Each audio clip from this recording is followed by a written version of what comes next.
Hello Aquarius, Bear months of 2024. Ito na po ang inyong reading. Ano nga bang blessing ang parating para sa inyo? Ano nga bang mensaheng gabay ang marahil ay kailangan nyong marinig ngayon? Para sa mga Aquarius na maaaring nakikinig ngayon, anong gabay ang kailangan marinig ng mga taong ito? Message. Blessing. Blessing ngayong Bear months para sa mga Aquarius. Ano po ang parating? Bear months of 2024. Blessing na parating sa mga Aquarius.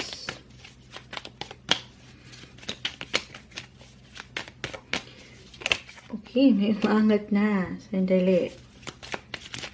Ay pa tayo dyan. The High Priestess.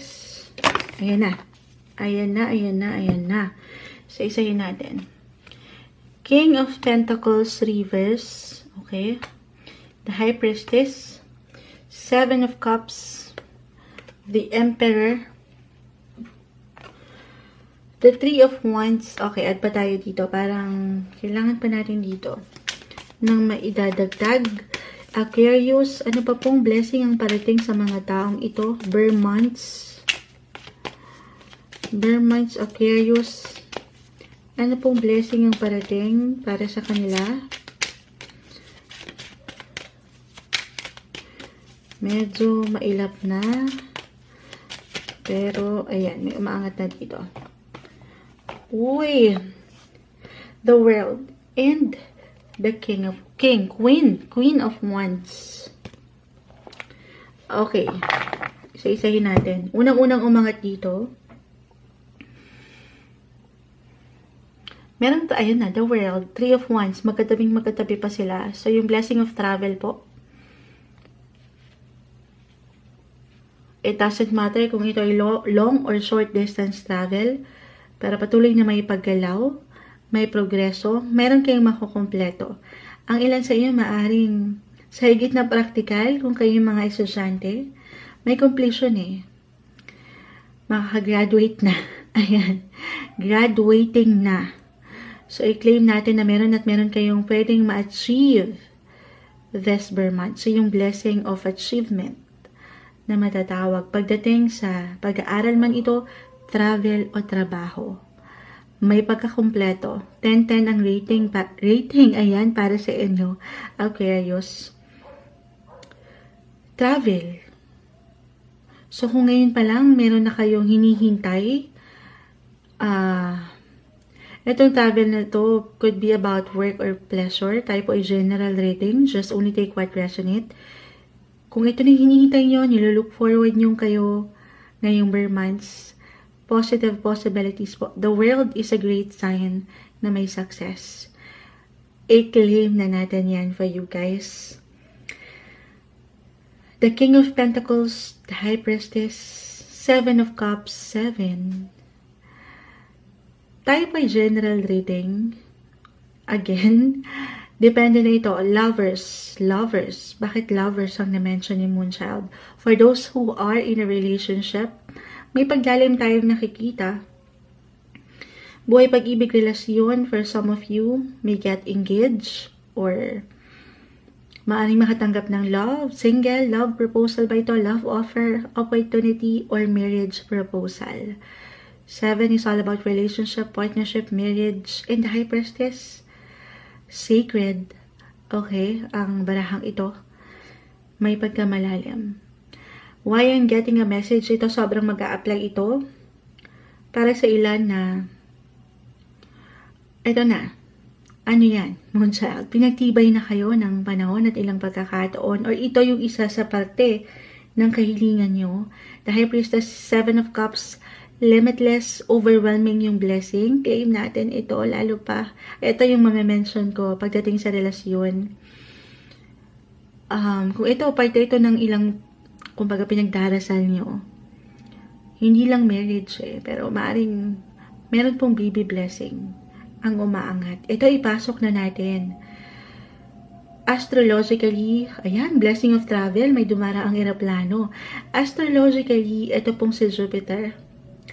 The planet of luck, giver of gifts and luck and expansion, wealth, right now, still currently in your 5th house of children, pregnancy. Hindi po isang medical advisor ang Moonchild, pero ito kasi yung sobrang may a-apply ko dito sa ilang bumagsak sa yung baraha. So, hindi po imposible na merong baby blessing. Or kung meron na kayong kids, maaaring higit kayo mabigyan ng opportunity na mas maging masaya, mas maaaring mabigyan kayo ng chance to bond or to make new memories or a reminder to spend more quality time with your family, with your kids, your children. Malaking bagay yun. Maaring may something benefits doon. Hindi mo pa man yan makita ngayon. Okay?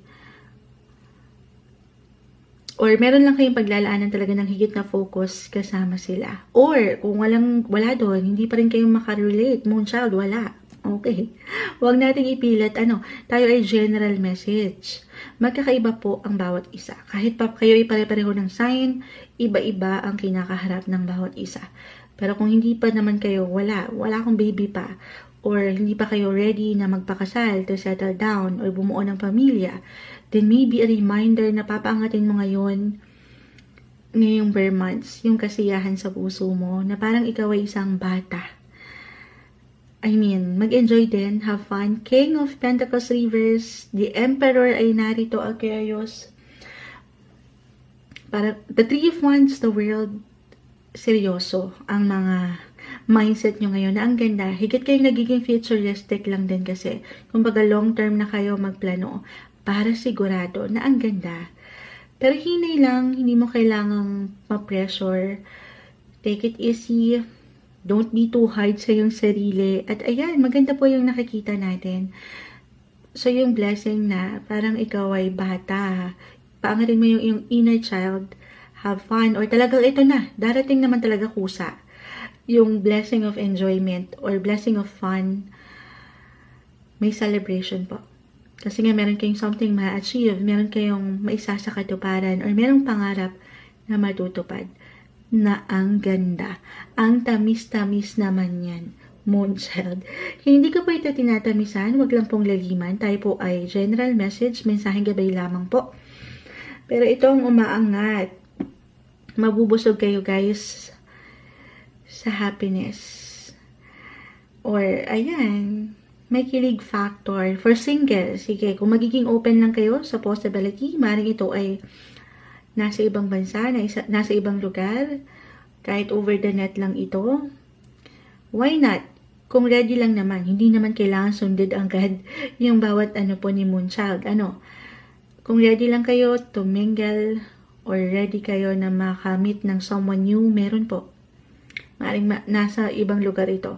Hindi man ito AFAM, maaring ito Pinoy pa rin, pero nasa ibang lugar, or merong, ayan, mga nasa long distance relationship.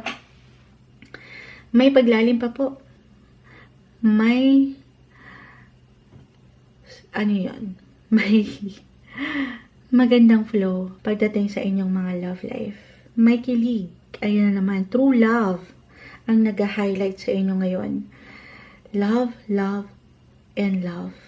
Kung hindi pa rin dyan, Moonchild, wala pa dyan yung priority ko. Then again, pwede po itong mag-apply pagdating sa inyong work. Positive possibilities din po ang nakikita natin. Partnership, business man ito, or kung kayo nagtatrabaho sa isang kumpanya, maganda pong posibilidad ang ating nakikita. I-claim na natin ito. Puro claim si Moonchild, walang imposible na umaangat kasi dito yung inyong mga passion. The Queen of Wands. Passion and celebration. Paangatin nyo yung diskarte, yung matatawag yung calling sa buhay. May something maganda dyan. So, yung blessing of, blessing na mas maharap nyo yung mahagustuhan nyo. Kasi hindi lahat nabibigyan ng opportunity na gawin, sundin, kung ano yung gustong mga higit na bigyan ng focus. Anong blessing ang matatawag doon? Ayan, naghang na po ang Moonchild bilang mag-alas 4 na, 4. About family. Okay. So, parte sila dito, syempre pa. May celebration po. Reconnection, reunion, special yung maaring maging connection nyo ngayong Bear months. I-claim na natin yan. Gaano man syempre, ang buhay ay weather. May pagkakataon na hindi tayo nakakasabay sa agos ng buhay, pero lahat yan ay temporary lang, especially yung mga negative energy na hindi natin o hindi makatutulong para sa iyo. Okay? Pero may improvement po or even development sa usaping ito. Pamilya, trabaho, kapareha, positive possibilities, Aquarius. Okay, bukod sa 5th house, which is the house of true love, children, pregnancy, passion, ang nag-highlight sa inyo pa rin. Bear months, blessing of money. Okay? Kasi nga, ayan, meron kayo mga kompleto, meron kayo matatapos na proyekto, maging ano pa man yan, gaano man kalaki, kaliit, may papasok na pera. Ayan, na-mention ko na, travel, mag-highlight din po ngayong Bear months. Nakatingin ako ngayon sa inyong wheel chart. Career, sobrang mag-highlight din po pala, kaya ayan, the world. 3 of Wands, meron pong success. Kung ngayon pa lang, kung ano yung hinihintay nyo, nililook forward nyo, a bonus, commission, recognition, o kahit simpleng appreciation mula sa inyong mga boss, the emperor, napupuna kayo, higit kayong mapupuna.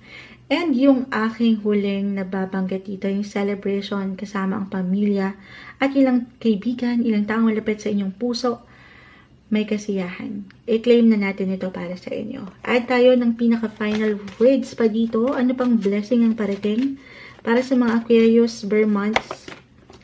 Feelings, the High Priestess, blessing of,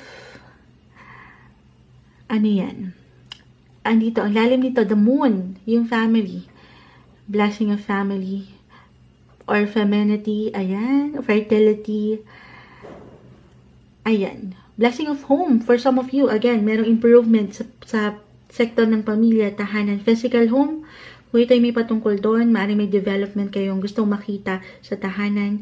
Merong mag-renovate or dadaan kayo sa house renovation. Physically, mentally man ito, kahit sa simpleng pagbili, pagkumpuni ng mga bagong kasangkapan, ang ganda. Yung emotion, andito. May blessing sa part na ito. May paglalim. Follow your heart, Aquarius. Ayan, gumagalaw ang camera. Listen to your intuition. Para sa mga Aquarius, anong final words ang may iwan natin sa mga taong ito? Advice po. Aquarius, Bear months, mula sa ilang ating napag-usapan, umangat na baraha, anong kailangan nilang marinig pa? Aquarius, Bear months po. Okay, may mamagsak na dito. Make time for self-love. Siyempre pa, moon feelings, kasi parang umaangat dito. Yung pagkaseryoso. Sabi ko nga, kasi nga lalo pa kung, ayan, ang dami, overwhelming yung pinapriority nyo sa pamilya, sa travel, sa kapareha, sa pera. So, yung kayo, pagtuunan nyo rin daw yung kayo. Physically, mentally, more on self-care and self-love. Baka sa dami ng ganap ngayong Bear months. Huwag nyo rin kakalimutan yung ikaw. Sige, add pa tayo ha. Ayan na. Focus on the positive na napakaganda. Positive possibilities. Ngayong Bear months, stay positive sa inyong buhay. Ayan ang umaangat. Ano na? Ano na yun? Para sa inyo, claim na natin itong magagandang posibilidad at potensyal na parating para sa inyo ngayong Bear months of 2024, Aquarius.